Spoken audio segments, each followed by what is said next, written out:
Hi, and welcome to this live chat on the topic which doesn't go away, the surgical strikes that India announced it had conducted against Pakistan last week. We apologize for the slight delay. I know that we had promised to go live by 5:30. I had assumed that a press conference by the Ministry of External Affairs, which was scheduled for 5, would end by then, but it seems to be dragging on. Nothing much of consequence, but at any rate, it's the reason why we have delayed our own transmission. We've received, of course, a few questions on email, which I will tackle. And if you're watching live, feel free to post your questions or comments as a comment on our Facebook feed. The first question that we have received via email is from a Shivam Kumar. Now that the army has handed over video footage to the government, don't you think the government should release this footage in the public interest?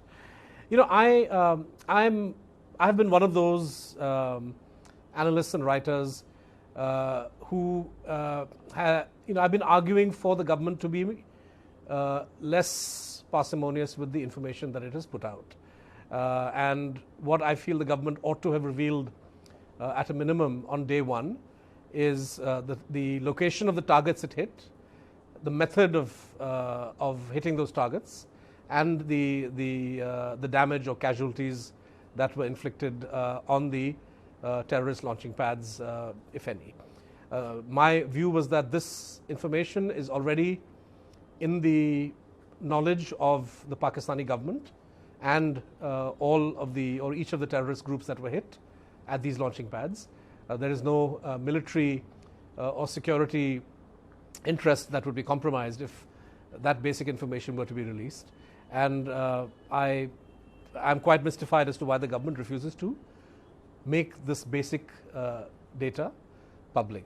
I wouldn't say that I'm convinced of the need to release video footage for two reasons. First, video footage might disclose operational details that the military may not want the other side to know, and to demand video footage being released may put pressure on the army, may put pressure on the government, and may result in something that's not very good. So I would say that to my mind, I can see reasons why the army and the government may want to withhold video footage, or at the very least to edit it. And that brings us to the second reason, that if you're going to essentially release edited video footage, then the fact that this footage has been edited and that nobody has access to the raw footage for very good reasons, this itself devalues the importance of the evidentiary importance, if that is indeed the reason why this footage is being put out, as far as any third party is concerned. So I would say, even if the army has prepared some kind of sanitized footage, chances of this footage being effective in terms of addressing the questions or concerns or the flat denial that we've seen for Pakistan are pretty slim. So I would say, for me, it's enough that the government essentially provide information about the location in particular and the method of attack. So if one location was hit by special ops, the targeted people know that they were hit by special ops. So to say that they were hit by special ops in location A is not, there's no secret involved there. And if another target was hit by, say, mortar shelling or heavy firing across the LC, that could be easily put in the public domain as well. Abhinav Singh has a question. Pakistan flew journalists from media organizations across the world to the line of control in an attempt to show that no strike had taken place. Well, Abhinav, I don't put too much of value by the conductor tour that the Pakistanis organized. I don't think they flew journalists from around the world. They essentially took journalists based in Islamabad and their own journalists, but included foreign correspondents, clearly. And the journalists taken on this trip have no way of knowing whether the location that they are taken to by the Pakistani army is indeed a location that the Indian military says, or the fact is that they haven't identified any location. So they have no way of knowing whether this is a location that the Indian military actually struck. So to go to a place that the Pakistanis claim was struck, or they claim that the Indians claim was struck, and to see no evidence there, to my mind, doesn't add up to much. Besides, the kind of strike which the Indian military is said to have conducted, destroying a launch pad. Now, a launch pad by definition is not permanent physical infrastructure. It may well be a couple of tents for all we know. You aren't going to be seeing any evidence of this kind of destruction, bodies, 2 or 3 days after the event, or even an hour or two after the event. So I would say that the evidentiary value of a visit to, say, Tatopani, which is where the Pakistani ISPR took correspondence, is really, very low. But of course, the fact that the Pakistanis are denying this whole attack took place, and that the world media is essentially echoing the Pakistani claim, does in a sense present an issue or a problem that the government of India needs to find some elegant and proper way of dealing with. Sunny asks, a BJP campaign hoarding was seen in Uttar Pradesh applauding the Prime Minister for the strikes. Is the BJP politicizing the strikes for the state elections? I haven't seen, I've seen one hoarding by a group called the Hindu Shiv Sena, which I presume is batting for the BJP, but there's an element of deniability. So if in fact there is a poster put up by the BJP itself, I would say that's pretty serious business. And the BJP ought not to politicize these strikes, and the more that they try to politicize or to milk what has happened for political gain, the greater is the likelihood that public cynicism and criticism by the opposition parties will increase. So I think it's essential that parties not play politics on this issue. Neither the government, in other words the BJP, nor the opposition parties should try to fire from the shoulders of the Indian army. I think it's unseemly, I would say it's even despicable that parties would attempt to play politics on this, and my view applies equally to those opposition parties that are trying to, in a way, use or to score points, and also for the BJP. Madhup Mota asks, what is the Chief Minister of Delhi's locus standi in this business of furnishing proof? I, at one level, agree with you, Madhup, because Mr. Kejriwal's recorded video was, you could see it was too clever by half. It was positioned as praise for Prime Minister Modi for having acted decisively, and it was couched in a lot of anti-Pakistani rhetoric. But alongside that praise was this kind of a barbed reference to the absence of information, the absence of detail put out. I would say that as Chief Minister of Delhi, Mr. Kejriwal has no locus standi, but as a leader of a political party in a situation where the ruling party is clearly trying to milk this for political advantage, parties are going to try to essentially see how they can minimize the political damage to themselves or minimize the political gain that the government or the ruling party is going to try to make. So as a political player, it didn't surprise me that the Aam Aadmi Party, which is emerging as perhaps the principal challenger of the Bharatiya Janata Party in states like Punjab, Delhi, of course, where they are the ruling party. It didn't surprise me that the Aam Aadmi Party would be quite strident on this. And incidentally, it's not just Mr. Kejriwal. I've seen a video recording of Kapil Mishra, another important Aam Aadmi Party leader, and he has also ridiculed the criticism that Mr. Kejriwal has been subjected to by the BJP. I think the BJP's reaction, quite frankly, to Kejriwal's questioning has also been a little bit over the top, because at the end of the day, there's no reason at all why the government should not release basic coordinates of the locations that were targeted by India. Because, to repeat for the 100th time, and I've been saying this for the last 5 days, those coordinates are known to Pakistan. So if they are known to Pakistan, there is no harm in them being known to the Indian public. And I think had that been the approach of the government from day one, to be as transparent as possible, as militaries typically are, right? A military that claims a kind of cross-border strike of this kind, and we've seen a few examples, whether it's the Israelis or the Americans, they hold briefings where they don't disclose, obviously, operational details that might compromise them, but they certainly are forthcoming about the basic contours. So the US never hid the fact that it went to Abbottabad and it went there to kill and successfully kill Osama bin Laden. They may not have identified the full details behind the military planning or which units were involved or what munitions they carried, because all of that is really quite irrelevant from the news point of view. But in terms of the basic thrust of what they did, there was no attempt to dissimulate. And I think it's important that the government of India also learn a lesson from countries that have resorted to surgical strikes in the past about how best to engage in communication.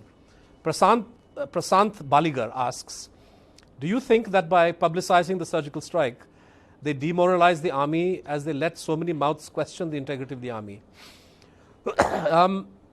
Well, as far as I have seen, Prashant, I don't think anybody is questioning the integrity of the army. Even Kejriwal or Sanjay Nirupam, for example, who made a really ridiculous statement when he said the whole thing is fake, was really targeting the army. Essentially, they were trying to score political points, or they are trying to score political points against the government. And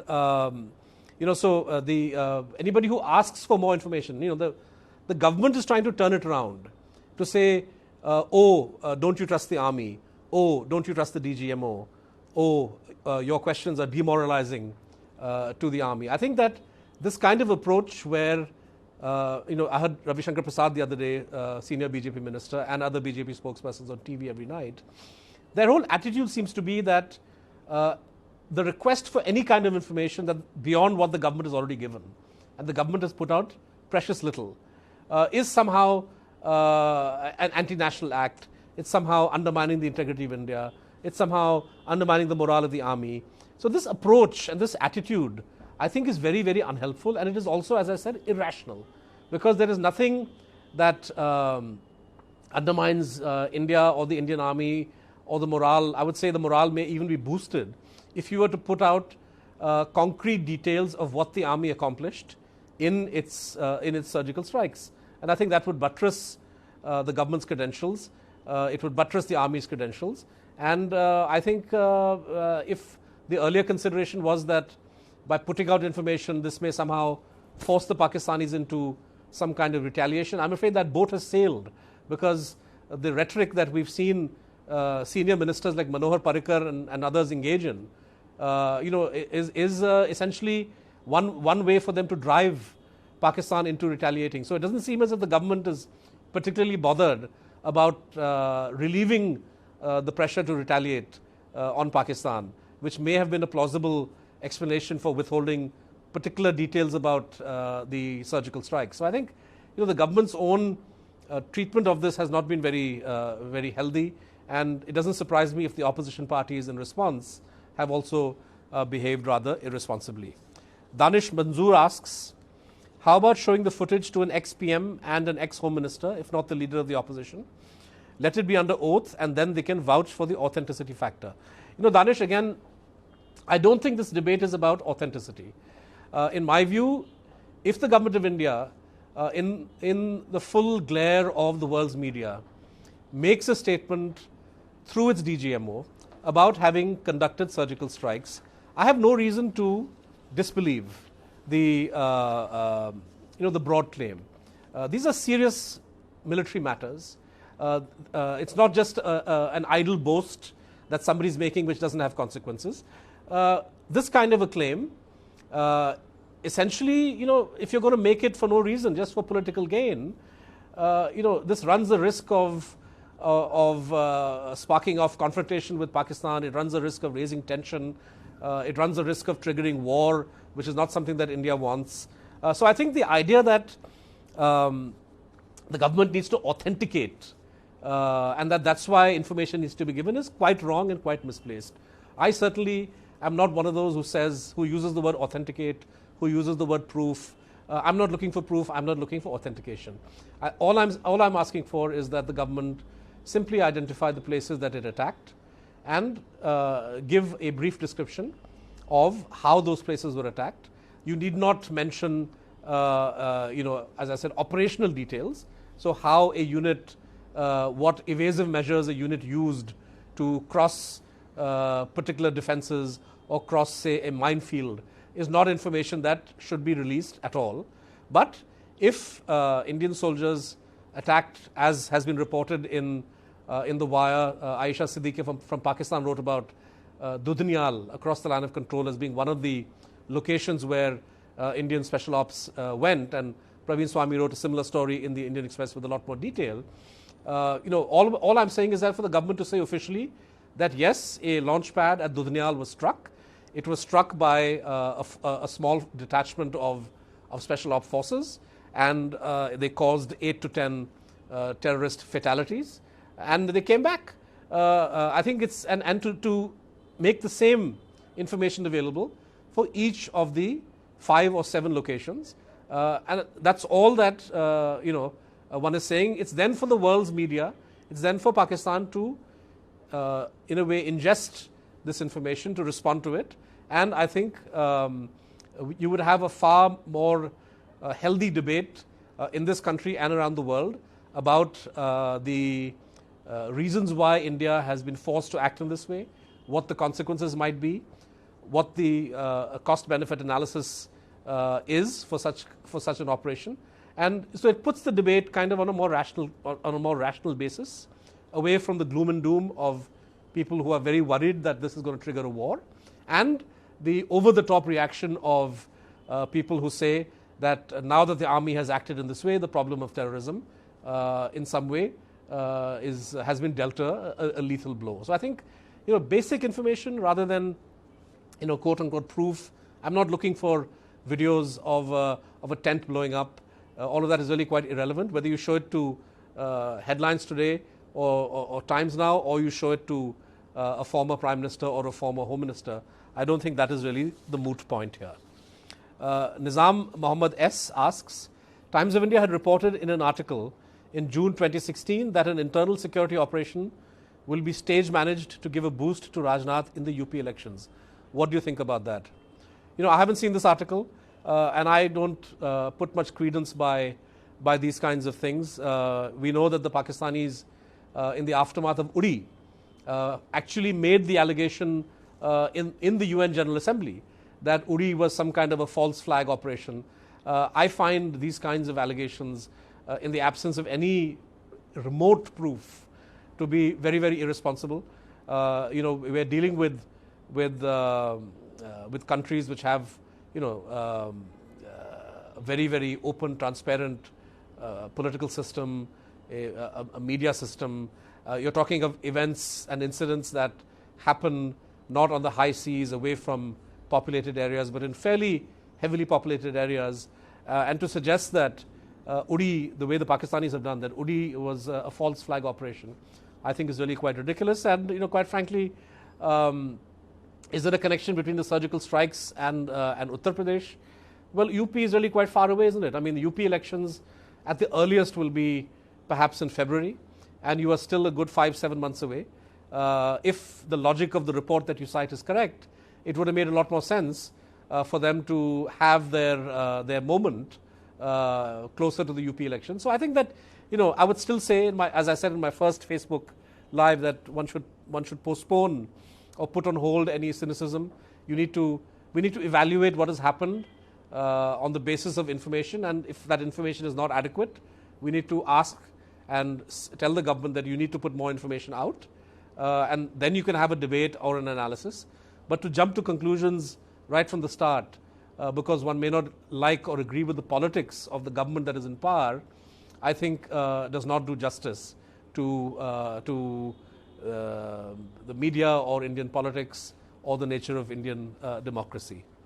Abid Shafi asks, what is your view on the Dawn.com story on the civilian government asking Pakistani military leaders to act against terrorism? Do you think Pakistan is finally realizing the mess it has created, and would this lead to a shift in their Delhi policy? This is a very good question, Abid Shafi. We have been debating and discussing the story that Dawn put out the whole day, and I noticed that the Pakistani Prime Minister's office has now responded to this and denounced the story as a complete fabrication. I think that there are interesting elements in that story. You can look at it two ways. If a bare reading of the story would suggest that, in fact, the Pakistani Foreign Ministry and even the Prime Minister's office, and even Shahbaz Sharif, who who's the Chief Minister of Pakistani Punjab, and is somebody whose government and party has, in a way, been rather soft towards anti-India jihadi groups.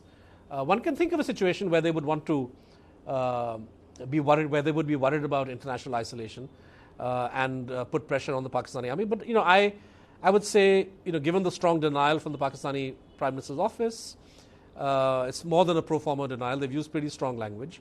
I think that one should not rule out the possibility of the story perhaps not being 100% accurate.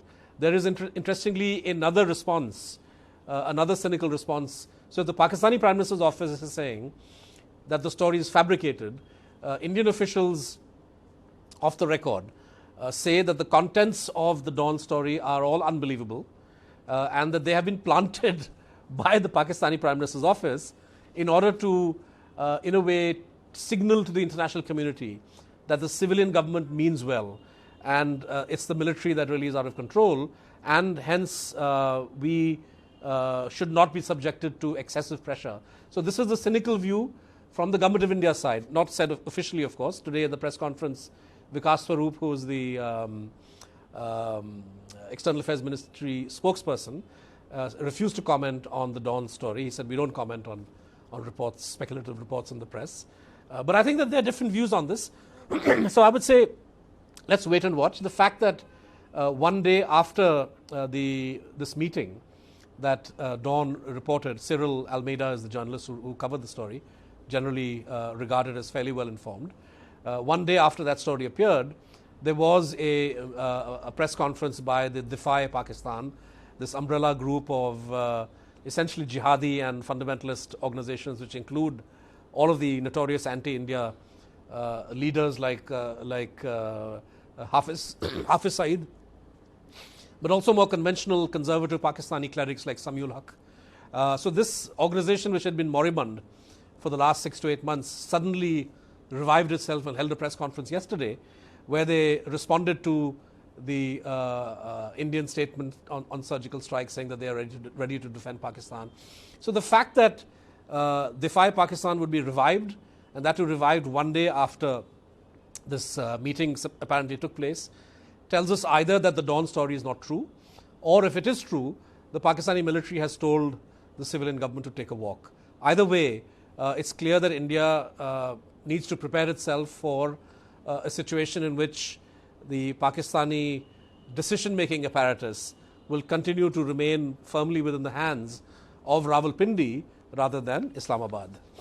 Rishabh Vats asks, should we ask the Congress for proof too about the strikes they have claimed, keeping in mind the ex-DGMO's remark? The Congress is obviously not in a position, I mean, I can give you a serious answer. You're being rhetorical here, Rishabh, obviously. But obviously, a party in opposition would not have proof of any military action that it had authorized when it was in power. That proof resides with the army leadership and with the current government. But it's significant that the Congress party has spoken in some detail about 3 or 4 incidents, and Sharad Pawar, who is with the NCP, and a party that incidentally informally supports the BJP Shiv Sena coalition in Maharashtra, and who was defense minister for the first in UPA 1, said that he authorized 4 cross-border strikes during his time as defense minister. So I think there's ample reason to imagine, and I think General Bikram Singh has gone on the record mentioning that there have been cross-LOC strikes, and this is not a secret in the sense that it's a badly kept secret, but the only difference is that governments in the past never spoke about it. The fact that this government has decided to speak about it, to my mind, marks a paradigm shift. Whether for good or worse is something that we need to stay on the story and assess. Jamil Barkat asks, the international media has denied any surgical strike carried out by the Indian Army. So how should the Indian government respond to dispel the misinformation doing the rounds? Well, for the record, I don't think the international media has denied. I mean, they have carried stories about the Pakistani denial. I think you'd be hard-pressed to find examples of credible Western newspapers or TV channels which have themselves taken an editorial position that the Indian claim is false. So I think that's the first point that we need to recognize. And secondly, the fact is that whether it's the US or the UK or Russia, these governments have been pretty vocal on India-Pak relations, and they've given pretty strong statements on Uri. All of them have refrained from responding to the Indian comment, other than Kadakin, who was the Indian ambassador to Russia, who made a pretty strong statement essentially welcoming what India has done. So I would say that there is obviously misinformation doing the rounds, and what the government's response should be is to put out as much information in the public domain, accessible to everybody, that already exists with the Pakistani side. It's as simple as that, and that's all. Not something more, not something less. This is all that the government needs to do, and it should have done this on day one. And had it done so, I think the world would have responded with a lot more respect and a lot more, lot less cynicism, and Pakistan would have found it harder to be so dismissive if the GOI's original announcement had some more concrete details. Vipin Ravindran asks, do you think the narrative is being shifted to us versus them, when it comes to nationalism versus so-called anti-nationals, and probably patriotism or pseudo-patriotism for the country, through the army as an institution, and a skewed sense that the army must not come under scrutiny, considering it must be party agnostic, and yet the army in recent events has been almost like a unit of the ruling government in terms of not having the discretion to make autonomous decisions and dissemination of information. It is almost like the ruling government and its allies are the mouthpieces of the army and not the army itself. Well, that's quite a complicated question, Vipin. And if I understand the thrust of it, I would say that the fact is that the army is generally not expected to make political statements and is not expected to make policy pronouncements. That is the prerogative of the government, of the civilian leadership, and that is as it should be in any healthy democracy. In the past, we've seen some deviations from this. For example, on Siachen, when it was clear during the Manmohan Singh government's time that the government was interested in looking at out-of-the-box solutions to the Siachen dispute, we heard J.J. Singh, who was the army chief at that time, make a pretty passionate public statement about why the Indian army needs to carry on being in Siachen.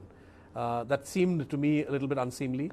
It seemed to many observers of the functioning of the government as something that's really not very healthy. But it went uncommented on otherwise, and that seems to have become the norm. Of course, everything that the DGMO is saying right now is obviously something that has been cleared by the government. And what is unhealthy at the present time is for the government to respond to questions that the opposition parties are raising, which are obviously questions directed at the government. Right? These are not questions directed at the army. When they say we want more information, it's not as if the army has decided what should be released and what should not be released. Right? The decision to even announce that surgical strikes were conducted was a decision taken by the government, by the CCS, by the Cabinet Committee on Security. This is not a decision that the army chief could take by himself. So it is the government that took the decision to go public. It is the government that spelled out the contours of the statement. So when somebody in the opposition says, hang on a minute, we want more information, they are directing their question at the government, not the army. So it is disingenuous and even dishonest for the government to say, or for the ruling party to say, your request for information is an insult to the army. It is not the army that is specifying or laying down the parameters of what can and cannot be made public. It is the government, it is the ruling party that is laying down those parameters. That's a very, very important point for us to keep in mind. Sheila Xavier asks, do you think that the Indian media is only confusing the Indian people is it possible to get credible news these days? I think that's a fabulous question, because I'm really quite fed up and sick of watching many of these TV channels. The other night I saw an anchor all dressed up in fake military clothes, and he dressed up his studio as some kind of an ops room. The whole thing was comic. It was ridiculous. I think they called it a war room, the TV India Today war room, and I tweeted a photo of this ridiculous scenario. So yes, I mean, our channels are going completely over the top. Anchors are out of control. Many of the guests that they feature are out of control, and the discussions that they have are so unhinged and so hyper nationalist, or I don't know what phrase to use really to describe it. But journalism is very, very far from what they're doing. I wish that these channels would remember that their primary duty is journalism. I wish that these anchors and reporters would remember that they're reporters and anchors. And while every reporter or anchor has his or her views, but it's important to be objective in your reporting, and to not think of yourself as a soldier, as many of these anchors and reporters do. And I'm afraid we have touched a new low in terms of some of the media coverage that we've seen in the last 2 weeks in India. And incidentally, a lot of the same rubbish is happening on the other side, where a few Pakistani anchors and TV channels are going completely out of control. Although just like in India, you have some rational and sensible anchors and channels, you have their counterparts in Pakistan too, but by far they are all being outswamped by the march of the irrational brigade. Prashant Baligar asks, what is your opinion on CNN News 18 sting operation involving Mirpur SP, where he confirms the surgical strike? I haven't seen this particular sting, but I saw a reference to it in Vikas Swarup's press conference. Information, quite frankly, cannot be suppressed. And these surgical strikes or targeted operations happened in essentially populated areas. So no matter how much Pakistan tries to say that nothing happened, if these strikes happened in areas where people live and people talk, there's only a limited extent to which they can put a lid on information leaking out. So if in fact the sting operation is correct, it doesn't surprise me that details will emerge. And again, it underlines the fact that if some SP sitting in Mirpur has information about which place was targeted and how many people died, why on earth should that information be withheld from the people of India? Right? So I would say that the more these things reveal about Pakistan's inability to keep information under wraps, they also are an argument for the government of India essentially being more generous with the information that it parts with when it comes to describing these surgical strikes. Vis asks, what is the guarantee that once the evidence is produced by the government, Pakistan will not say they are doctored? Yeah, I mean, I said this in response to my first answer to the response to the question on video evidence. The reason I don't think video evidence is important, and I'm not asking for it, and I don't think it really matters, is A, because video footage may provide tips and pointers that could compromise operational details that the army doesn't want to reveal. But more importantly, the fact that you will have to edit video footage in order to make it public itself then becomes an argument on that anybody who wants to question its authenticity can easily deploy. So I think that it is almost certain that whatever video footage the government of India puts out will be challenged and questioned by Pakistan. And to that extent, I don't think video footage is really all that important. And I would broadly agree with the thrust of your question. Rachit Anand asks, in your opinion, can the current government afford a real war, keeping in mind the geopolitical realities of our times, in order to gain electoral victory in state elections or the 2019 general election? There are a lot of assumptions in your question, Rachit. Your primary assumption is that this government intends to is looking at war as an option, as a political strategy for Uttar Pradesh or for the 2019 elections. And I would say again, please place your cynicism on hold. It's a tempting theory. It's not as if governments or parties haven't done this sort of thing in the past in other countries. Such a thing could well be attempted. But I would say that you're running way ahead of the narrative.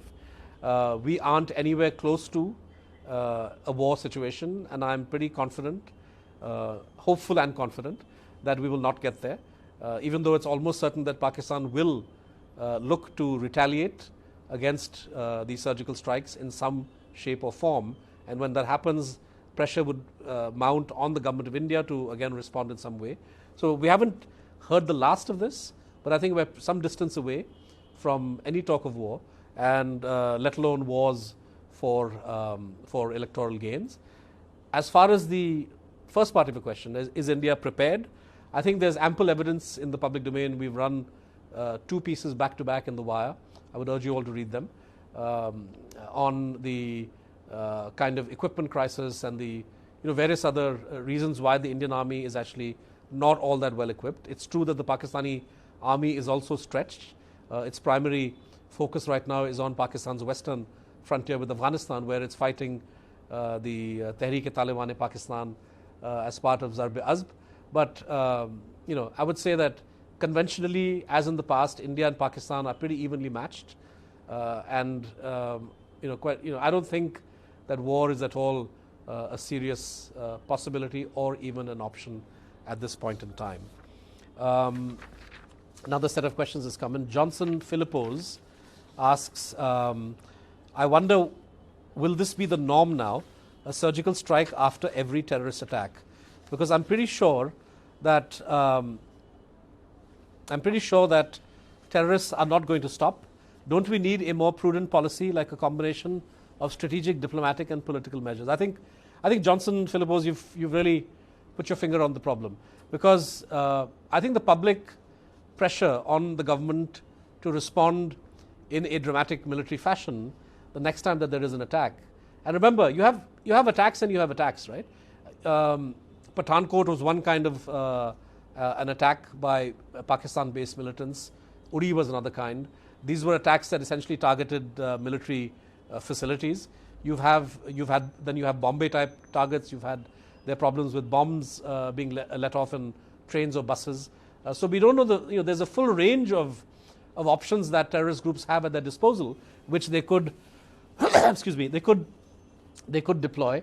And how the government of India is going to respond to this, now that you have said that you aren't going to tolerate what's going on, is going to be a challenge. And I think that the pressure will be there, and the public expectation to react to a terrorist attack with some kind of retaliatory surgical strike will be almost unstoppable. So I think that this is an issue which I hope the government has had factored in when it made its decision to go public, and the BJP thought hard and long about this. But certainly it does raise some set of concerns. The other issue you raise about a combination of strategies being deployed. Well, to give the government credit, their response in the aftermath of Uri has been a combination of things, right? If you look at the 3 or 4 steps that they've taken, the surgical strikes is one aspect, which is new in terms of the public articulation of Indian action across the LOC. Right? As we know, India acted in the past; it never talked about it, so that's new. The government is also, as far as SARC is concerned, it mobilized Afghanistan, Afghanistan, Bhutan, and Bangladesh in the first instance, but also Sri Lanka, to say that the time is not right for us to have the SARC summit in Islamabad. And all of these countries pretty much made strong statements about the need for SARC members to act against cross-border terror. So, in a way, using SARC to put pressure on Pakistan has also been an important element of the Modi government strategy. We've seen the action or activity at the United Nations, which has also been important. So I think, and then the discussion on the Indus Water Treaty, which to my mind was badly thought out and really unnecessary, because you have raised the prospect for conflict escalation that you cannot follow through on for another 20 years.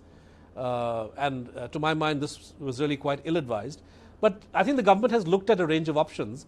It's not just been surgical strikes, and I think it's important to realize that. Binoy K. India asks, what's next? Will this situation be continued for a long time? Is there a chance for bilateral talks in the near future? As an observer of India-Pakistan relations, I have now come to the conclusion that nothing should surprise us. Even when things look really, really bad, as they did in the aftermath of Kargil, you had the visit of General Musharraf, the architect of Kargil, coming to Agra for a summit meeting with Atal Bihari Vajpayee. It's a different matter that the summit was not successful and was followed soon thereafter by the attack on India's parliament. And then you had a 2-year period of extreme tension between India and Pakistan, but then followed by the negotiation of a ceasefire along the line of control and Vajpayee's visit to Pakistan in January 2004, which then finally got the India-Pakistan dialogue bus on the road. So, it's been a roller coaster ride. Kargil itself followed Atal Bihari Vajpayee's very successful Lahore visit. So, when there's an up, there'll be a down. When there's a down, there'll be an up. We are currently at a very, very low trough. Can we go any lower? I think we can. We will before we hit rock bottom, and then we start the process of climbing up again. So I, for one, do not rule out the possibility of bilateral negotiations or talks at some point in the not too distant future, even though it looks today as a pretty remote possibility. Prashant Patel says, India has Israel's Searcher and Heron drones.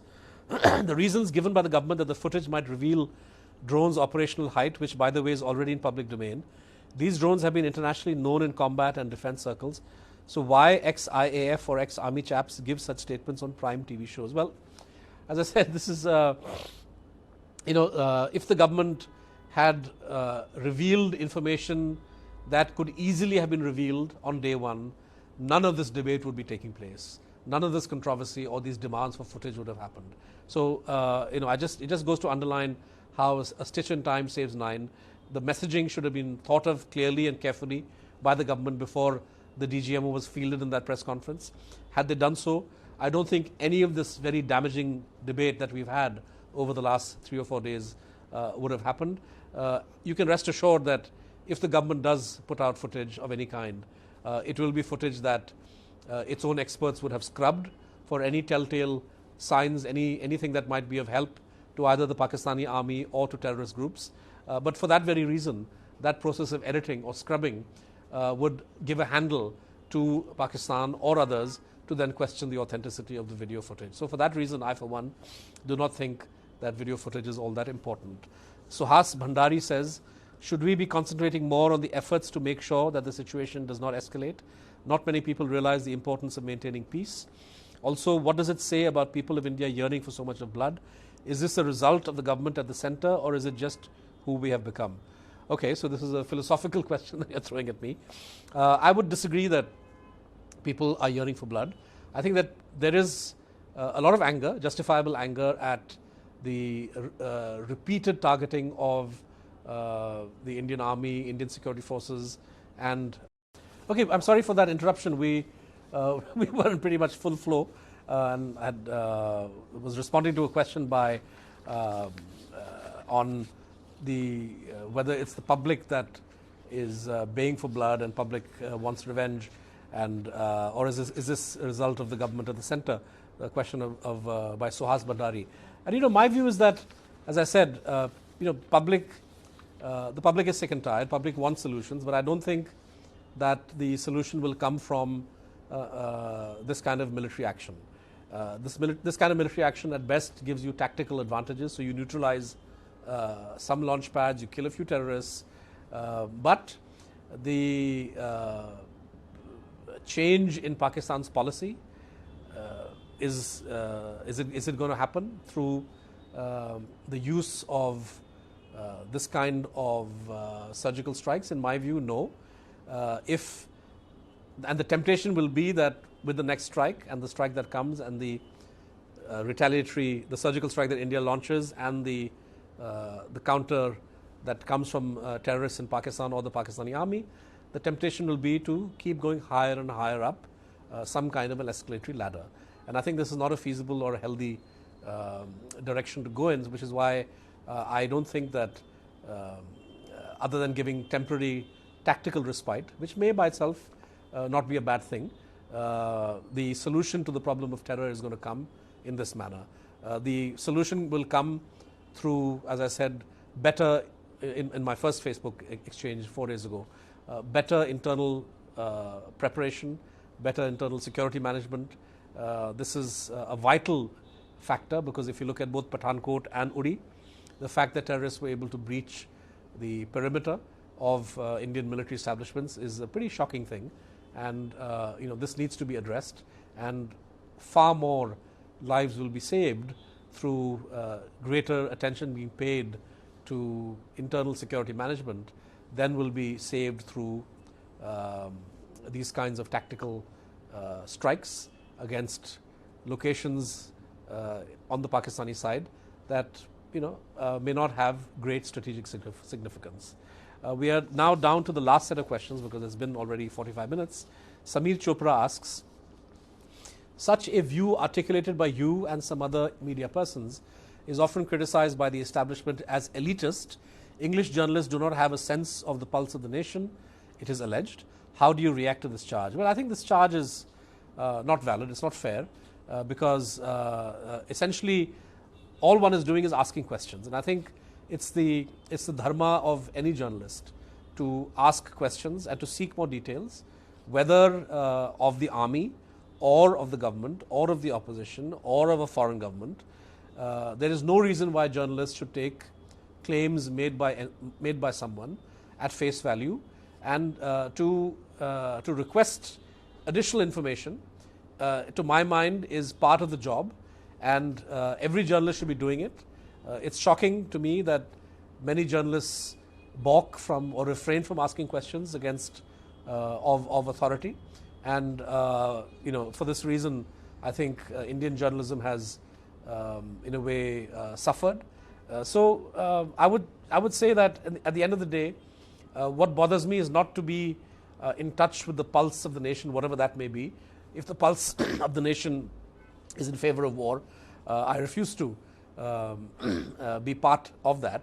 But as a journalist, it is my duty to provide to my readers and viewers as much authentic information as I can possibly give, and help them to come to their own conclusions about events that are unfolding around them. And I think that's really the primary task of a journalist. Sarita Rani asks, how damaging is the UN's denial of observation to the Modi government? Sarita, I think it's not damaging at all, for the same reason that I don't think the dog and pony show which the Pakistani army organized for journalists along the line of control really has too much of evidentiary value.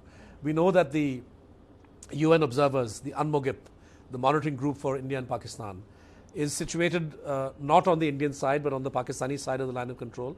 But you have literally hundreds of kilometers that need to be monitored, and the number of monitors that UNMOGIP has cannot cover every single area, every single installation or region that would be of military significance for the Indian side. So I think if they haven't heard something, if they haven't seen any evidence of this, to my mind this doesn't matter. I would attach much greater credence to some of the reports coming out now from the Pakistani side of firing having taken place, casualties having been caused. To my mind, there is no doubt that something happened. Where it happened, how it happened, are questions that the Pakistanis know, but they are denying, and which the government of India knows, but it isn't revealing. But the fact that the Pakistani side knows is reason enough for the government of India to supply this information to its own public. Aditi Bhande asks, what diplomatic measures can India take instead of calling for war? Well, I think India has been through a large number of diplomatic initiatives. It's worked hard to try to isolate Pakistan, to put pressure on Pakistan. But at the end of the day, it's not as if important players in the region, China, the United States, Russia, Iran, they all know, they all have a pretty good measure of what Pakistan is doing, and of the Pakistani military's association with all kinds of militant and terrorist groups. The fact that they don't act is because they see some value in maintaining their own relationship with Pakistan. And to that extent, the task of Indian diplomacy is to ensure that the amount of pressure that Moscow or Washington or Beijing applies on Islamabad grows over time. We need to have a dialogue with our Russian friends, for example, questioning the reasons why they chose to go ahead with a military exercise with the Pakistani side in the aftermath of Uri. It's a different matter that the exercise didn't happen in POK as was originally scheduled, but even so, I think the government of India's task is cut out for it to be, relentless in providing information in the public domain, informing the world's capitals about the kind of threat that terrorist groups on the Pakistani side pose for India, and to work with them, particularly at the UN, for example. We saw pretty strong words today from Vikas Swarup on the failure of the 1267 committee to include Masood Azhar in its list of banned persons. And the point Vikas made was that if the spokesperson made was that if the Jaish-e-Mohammed can be on that list, how is it possible that the founder leader of Jaish-e-Mohammed, Masood Azhar, is kept off that list? So I think that these are important questions that we need to keep hammering away, because at the end of the day, diplomacy is really the primary tool that India has at its disposal. War and military means will not bring about a strategic change in the situation. Last couple of questions. Shalit Sicily Joes asks, apart from news channels, there have been a wave of normalizing violence on social media in the past few days. People seem to be craving war. How do you suggest the government deals with all this hate and confusion? Well, I think paradoxically, having unleashed BJP and Sangh Parivar and various other people to stoke up sentiments and passions over the last 3-4 days, the government seems to be now making some kind of a U-turn. It is significant that Prime Minister Modi made an appeal to his ministers in cabinet that they should not thump their chests. This phrase has come to us second-hand through the media. We don't know what exactly Prime Minister Modi said. Chhati, Seena mat peetna, I would imagine. But I think that this is good advice. We've seen some pretty horrendous statements from ministers. Raksha Mantri Manohar Parikar's comments about Pakistan being in a coma and how the BJP has taught the Indian army the reality of its own strength, something they didn't realize for 67 years. We have told them. I think all of this is highly unseemly, and if the public sentiment on social media is pretty reactionary and jingoistic, then people like Mr. Parikar and others have some responsibility for this. I hope that Mr. Modi meant what he said and that his ministers follow what he said.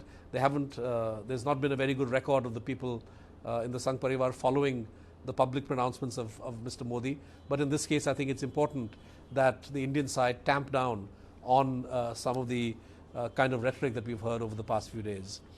Akhil Tandul Wadekar asks, given that terrorists have struck back in Baramulla after the surgical strike and Pakistan continues to violate the ceasefire, what can India do next to push its case for isolating Pakistan internationally? It was to be expected, Akhil, that terrorist attacks would carry on. These are probably people who had crossed the line of control quite some time ago and are making use of every opportunity they have to strike at Indian targets. India has to basically, carry on making its case to the world about the need for Pakistan to respect its obligations. And the fundamental obligation is that Pakistan should not allow its territory to be used for terrorism of any kind. And when you have people like Masood Azhar, or you have people like Saeed Salahuddin, or you have people like Hafiz Saeed wandering around freely in Pakistan, making provocative statements, I think that it's pretty clear that Pakistan is not standing by its January 2004 obligation, and that's a point that the government of India needs to press very strongly around the world. The last question from Nishant Jha: should India train Balochistan Liberation Army to inflict more damage inside Pakistan? In my view, this is not a very well advised route. It's not something that the government of India should do. I know that the Pakistani side already believes that India finances and is arming and training Balochi insurgents. We don't know what the extent of links the BLA or any other group has with foreign governments, let alone India.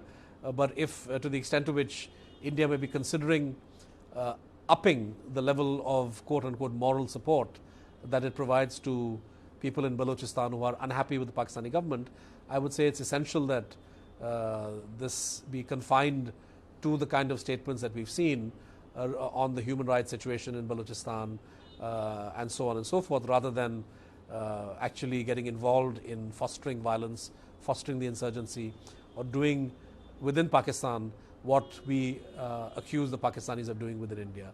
So I don't think this is an answer. If India were to even consider doing this, I think it would complicate life within Pakistan, of course, but also for India. On that note, we will have to leave it there. Thank you very much for watching and for taking part in this discussion.